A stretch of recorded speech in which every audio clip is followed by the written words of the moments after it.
Hei, apakah kau masih mengingatnya? Ini adalah kisah dari dahulu kala. Kisah ini dimulai dengan raja manusia yang menemukan dan membuka sebuah pintu, yang kebetulan terhubung ke dunia lain. Seketika pintu yang terbuka itu membuat para manusia mulai berlarian karena rasa takut mereka. Alasannya, karena muncul banyak makhluk mengerikan dari dalam sana, yaitu benar. Dunia seberang pintu tersebut adalah demonic realm, tempat dari iblis-iblis mengerikan. Makhluk-makhluk mengerikan itu terus bermunculan dari dalam sana. Dan dunia yang selalu damai menjadi kacau, banyak manusia yang mati. Dan dunia benar-benar berubah warna menjadi merah darah. Kemudian, Raja Manusia memohon kepada Dewa. Oh, Dewa mohon berkati kami dengan kekuatan untuk mengalahkan makhluk-makhluk jahat itu. Ketika dia memohon, cahaya yang begitu terang jatuh dari langit. Dan makhluk-makhluk itu menghilang, seperti ditelan asap hitam. Setelah itu tanda khusus mulai muncul pada manusia-manusia tertentu. Dan mereka dengan tanda khusus itu mendapatkan kemampuan misterius. Orang yang memiliki kekuatan untuk melawan makhluk mengerikan itu dipuja dan dipanggil sebagai penyihir. Juga dikatakan kedamaian kembali terwujud pada dunia. Tapi apakah kau tahu, apa benar yang mengabulkan permintaan? Raja itu benar-benar seorang dewa. Kemudian diperlihatkan sebuah bangunan yang di dalamnya ada begitu banyak orang yang sedang berpesta. Namun salah satu orang merasa kesal karena apa-apaan ini. Bukankah katamu ini perkumpulan penyihir? Aku seharusnya tidak datang kalau tahu acara ini dipenuhi oleh para bangsawan remeh. Mendengarnya, membuat pelayannya, memperingatinya, karena bisa-bisa orang lain akan mendengar perkataan Anda. Tapi dengan masih merasa jengkel. Seren mengatakan, katamu Black Mage mungkin akan datang, tapi aku benar-benar ditipu dengan mencoba menghiburnya. Pelayannya meyakinkan bahwa pasti masih ada kesempatan lain. Lalu Seren bertanya apakah aku benar-benar hanya perlu menyanyikan satu lagu dan langsung pulang setelahnya. Pelayannya mengiyakannya dan mengatakan, ya tampaknya ada peringatan muncul monster di hutan Lupen. Aku juga mendengar kalau iring-iringan kereta yang melewati hutan rusak parah. Hal itu membuat Seren menjadi muram dan mengatakan, tapi kenapa para bangsawan ini mengadakan pesta tanpa mempedulikan semua itu? Sungguh mengecewakan. Aku sungguh ingin bertemu dengan Black Mage. Lalu saat Seren menaiki panggung, seketika orang-orang langsung berfokus kepadanya dengan ada yang sudah tidak sabar mendengarkan nyanyian Seren, yang begitu terkenal dan juga sering dipuji punya suara yang sangat indah. Namun juga ada yang merasa penasaran, apakah rumor itu benar adanya. Tapi sebelum Seren sempat menyanyi, ia dikejutkan dengan wajah orang-orang yang tiba-tiba saja terlihat ketakutan. Ternyata itu semua akibat para iblis yang muncul di balik kaca yang ada di belakangnya. Hal itu seketika membuat orang-orang panik dan berlarian keluar dari bangunan itu. Namun Seren yang masih tidak mengetahui apa yang terjadi, melirik ke belakang dan langsung dikejutkan dengan pemandangan yang begitu mengerikan. Tapi saat Seren masih mencoba mencerna apa yang sebenarnya terjadi, tiba-tiba saja iblis itu mengulurkan tangannya, membuat kaca itu langsung pecah. Dan di detik-detik terakhir sebelum Seren tertangkap oleh iblis itu, muncul seseorang yang menebaskan serangannya untuk menghentikan niat iblis itu. Dan tidak sampai di situ saja. Ia langsung meloncat ke atas, lalu bersiap melancarkan serangannya. Dan saat ia melancarkan serangannya, seketika iblis yang tadinya hanya terdiam di dinding bangunan, langsung hancur berkeping-keping. Melihat hal itu membuat Seren lemas, dan akhirnya terduduk di panggung kecilnya. Kemudian dengan cepat pelayannya berlari sembari memastikan keadaan tuanya. Namun Seren tidak memperhatikan pelayannya, dan malah bergumam sendiri, orang barusan, itu dia. Kuyakin itu dia. Ophions, sang Black Mage. Menyadarinya, membuat Seren ingin langsung menghampiri sang Black Mage. Namun pelayannya mencegahnya karena ia harus segera pergi ke tempat aman, dan orang-orang yang baru mengetahui bahwa itu adalah Black Mage menjadi terdiam. Karena ada rumor bahwa Black Mage adalah penyihir terkenal dari Ophion, seseorang yang telah menyelamatkan begitu banyak orang pada hari itu. Lalu Black Mage yang melihat Seren seperti ingin bertemu dengannya, menghampirinya dan bertanya, apakah kau terluka? Seren yang merasa kebingungan dengan momen itu mengatakan bahwa ia baik-baik saja. Hal itu membuat Black Mage bersyukur. Namun ia juga meminta maaf karena telah menanyakan hal ini di tengah-tengah kekacauan ini. Tapi apakah aku boleh meminta sesuatu? Dengan semangat, Seren mengiyakannya. Hal itu membuat Black Mage mengambil sesuatu dari sakunya, sembari mengatakan, kalau begitu, bolehkah aku meminta tanda tanganmu? Mendengar permintaan itu, membuat Seren kebingungan dan mencoba bertanya kembali, untuk memastikan apa yang ia dengar. Namun, Black Mage kembali mengatakan bahwa ia hanya ingin meminta tanda tangannya saja, dan kalau boleh sekalian cantumkan namamu di sini. Lalu Sin berpindah ke sebuah kota, Terlihat banyak orang yang sedang membicarakan Tuan Black Mage. Hal itu membuat Black Mage merasa tidak nyaman dengan situasinya yang selalu ditatap oleh orang-orang. Dan itu juga membuatnya tidak ingin masuk saat sedang berpenampilan seperti ini. Namun saat ia sedang memikirkannya, tiba-tiba saja ada seseorang yang memanggil, "Hey Ru, maksudku Blow. Ada apa kenapa kau masuk lewat pintu utama di jam segini?" "Oh, tidak salah lagi. Itu pasti karena Master. Jadi apakah kau mau melaporkan misimu?" Dengan wajah suram Blow mengiyakannya dan merasa itu benar-benar merepotkan. Hal itu membuat Nona Ren menanyakan, "Apakah kau benar-benar telah menyelesaikannya?" Blow menjawabnya, "Ya memangnya aku punya pilihan lain selain menyelesaikannya. Aku hanyalah orang biasa tanpa kekuasaan. Tapi apa yang sedang kau pegang itu?"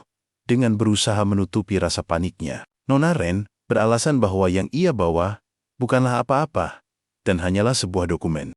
Kemudian Nona Ren mengatakan, "Sepertinya aku harus pergi sekarang. Master harusnya ada di kantornya. Dan setelah ini, ayo kita makan bareng nanti." Dengan santai Blow mengiyakannya, namun saat Nona Ren berjalan pergi, tidak sengaja, ada satu lembar kertas yang terjatuh.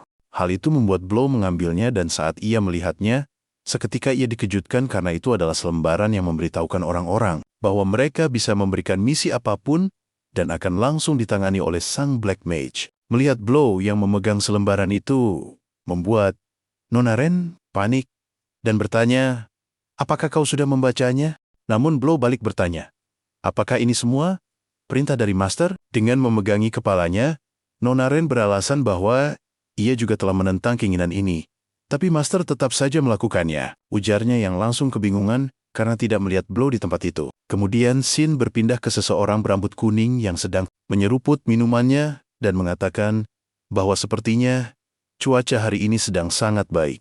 Namun tiba-tiba saja Blow menendang pintu ruangan itu dengan sangat keras, lalu melemparkan selembaran itu kepada pria berambut kuning. Hal itu membuat pria berambut kuning bertanya-tanya, siapa yang berani menendang pintunya? Seperti ingin menghancurkan pintu. Tapi saat ia melihat siapa orangnya, seketika sikapnya berubah drastis. Dan dengan tersenyum, pria berambut kuning menyapanya, lalu menanyakan, apakah ada seseorang yang telah mengganggumu sampai-sampai kau bersikap seperti itu? Dengan sangat kesal, Blow menegaskan bahwa satu-satunya orang yang mengganggunya adalah kau, dan lihatlah selembarannya. Mendengarnya membuat pria berambut kuning segera melihat selembarannya, dan saat ia telah melihatnya, dengan cepat ia langsung melemparkannya keluar dari jendela, dan beralasan tidak mengetahui apa yang ingin Blow perlihatkan kepadanya. Dengan nada yang semakin kesal, Blow bertanya, apakah kau sedang mempermainkanku? Bahkan, mau kemanapun aku pergi, orang-orang selalu ramai dan berisik. Kau menyuruhku datang ke Ophions dengan penampilan seperti ini, tapi sekarang kau bahkan membuat selembaran seperti ini tanpa pengetahuanku. Ini sungguh memalukan, sampai-sampai aku tidak bisa berjalan dengan kepala tegak. Dengan santai, pria berambut kuning mewajarkannya, karena Blow si bintang hebat dari Ophion adalah anak yang pemalu. Mendengarnya dengan kesal, Blow menggebrak meja sembari memberikan tanda tangan dari Seren. Hal itu seketika membuat pria berambut kuning kaget dengan tindakannya yang begitu tiba-tiba, dan ia juga memujinya karena telah berhasil mendapatkan tanda tangan itu. Namun, Blow mengatakan bahwa ini adalah yang terakhir, dan ia mau melakukannya hanya karena ini atas nama misi. Mendengar itu membuat pria berambut kuning tertegun sebentar, lalu mengatakan, tapi masih ada banyak misi berharga lainnya yang harus kau kerjakan, seperti mencari anak anjing Nona Ellie yang hilang, atau mengantarkan surat cinta Rowan. Seketika dengan kesal Blow memintanya untuk menghentikan menyebut misi-misinya. Kemudian pria berambut kuning memujinya karena bagaimanapun juga ia telah berhasil menyelesaikannya. Padahal Seren dikenal tidak mau berbicara sepatah kata pun kepada orang asing karena sifatnya yang buruk. Blow beranggapan bahwa Seren juga tidak menyukainya, tapi sepertinya serangan itu benar-benar membuatnya trauma. Hal itu seketika mengejutkan pria berambut kuning karena apa maksudnya tentang serangan? Bukankah itu adalah zona aman? Apa dia bertemu bandit? Atau semacamnya? Blow menyangkalnya dan menjelaskan bahwa itu adalah creatures. Ya memang ukurannya sedang dan tidak sekuat itu. Tapi tetap saja makhluk itu bisa muncul di Raffi yang menerima perlindungan dari menara. Bukankah ini aneh?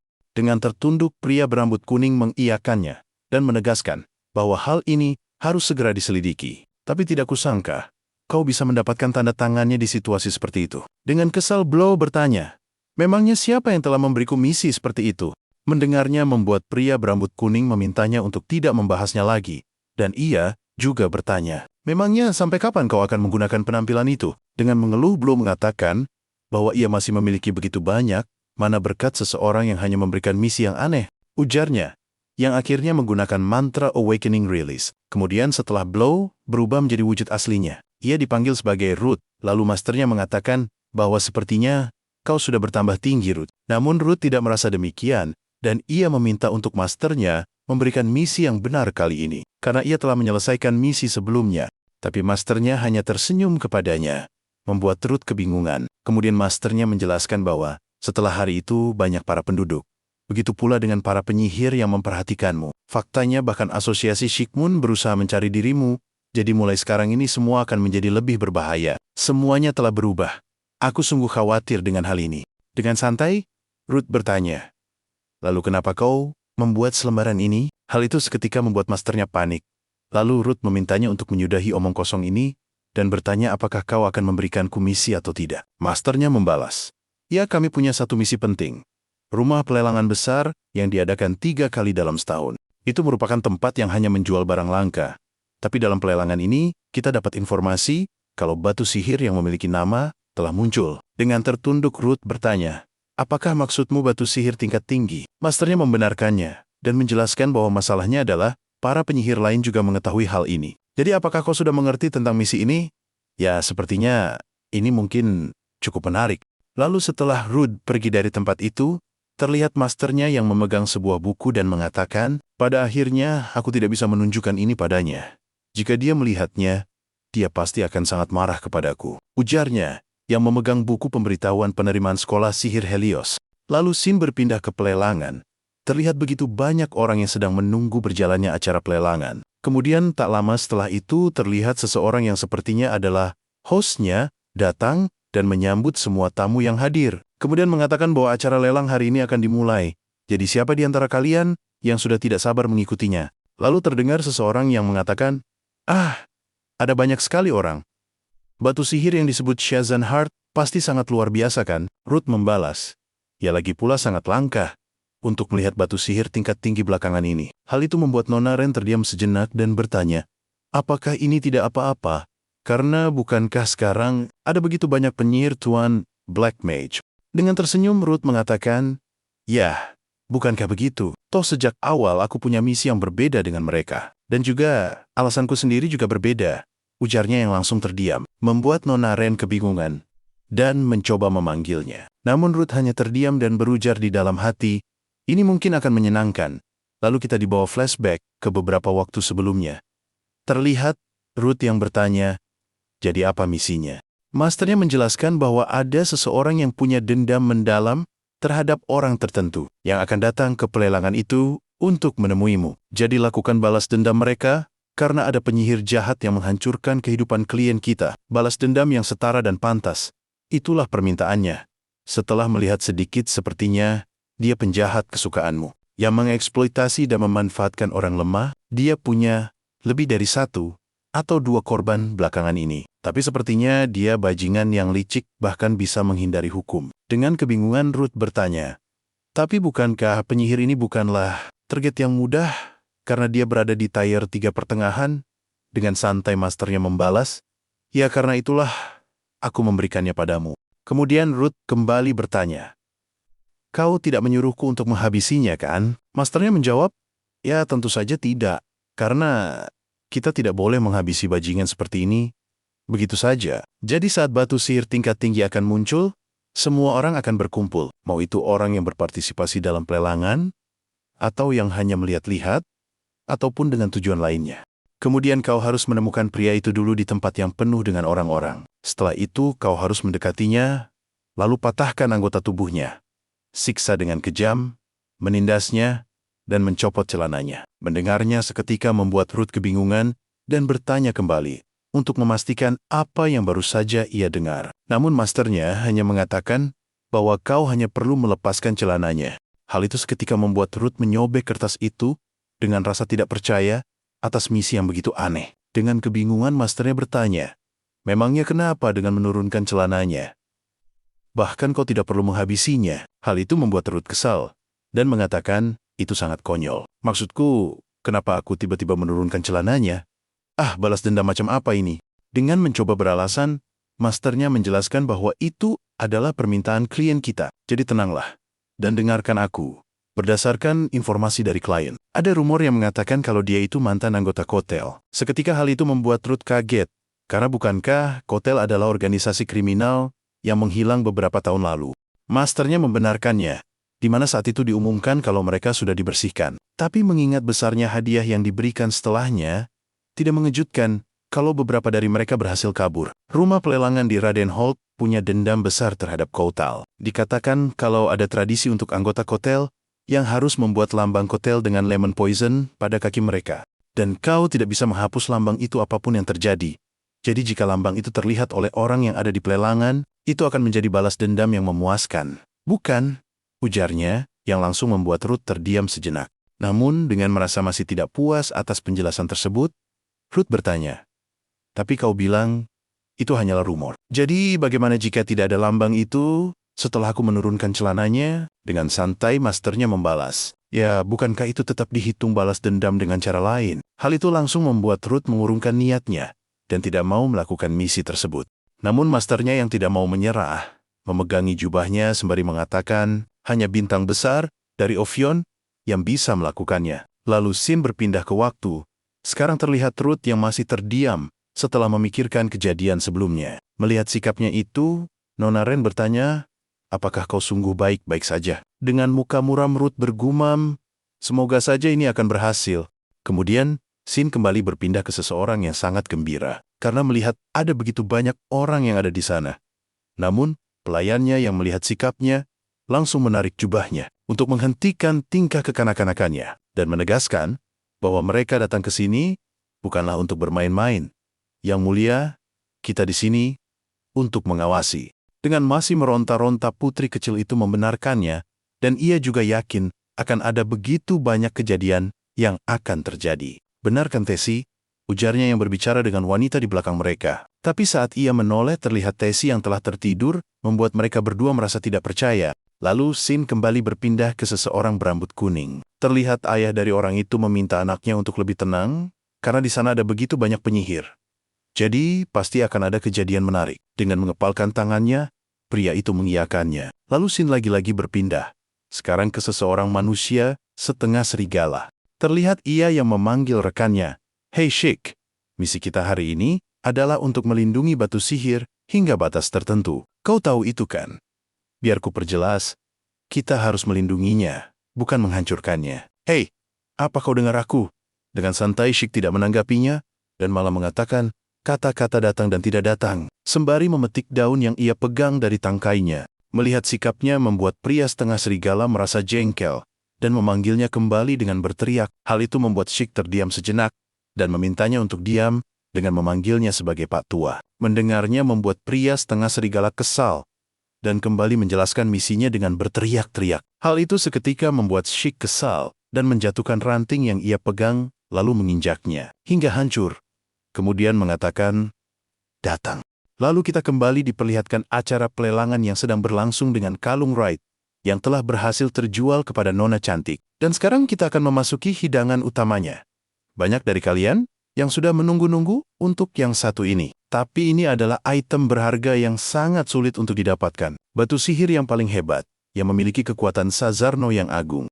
"Perkenalkan, Shazanheart," ujarnya yang menarik kain penutupnya. Hal itu seketika membuat orang-orang merasa sangat terpukau. Lalu pembawa acara mengatakan bahwa, bukankah hanya dengan melihat cahaya yang terang ini, kalian bisa merasakan kekuatan besar yang dimilikinya. Inilah kesempatan kalian untuk menjadi pemilik dari batu sihir yang sangat kuat ini.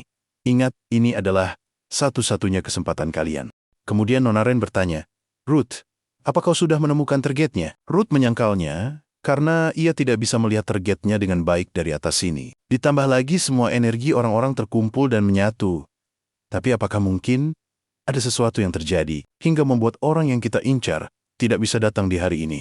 Dengan cepat Nona Ren menyangkal pemikiran itu, kemudian Ruth mengatakan, "Ya, kalau begitu, berarti aku juga harus siap-siap," ujarnya, yang langsung berubah ke wujud Blow sang Black Maid. Melihatnya membuat Nona Ren merasa kagum, karena meskipun ia sudah sering melihatnya tapi rasanya ini benar-benar menarik. Penyihir yang dapat mengubah penampilan mereka seperti dirimu, pastilah sangat langka. Ditambah bagaimana bisa seorang anak kecil berubah menjadi pria muda yang begitu tampan. Dan to be continued. Terima kasih karena telah menyaksikan video dari saya. Tapi sebelum menutup video ini, jangan lupa like, comment, and subscribe agar tidak ketinggalan video terbaru dari saya.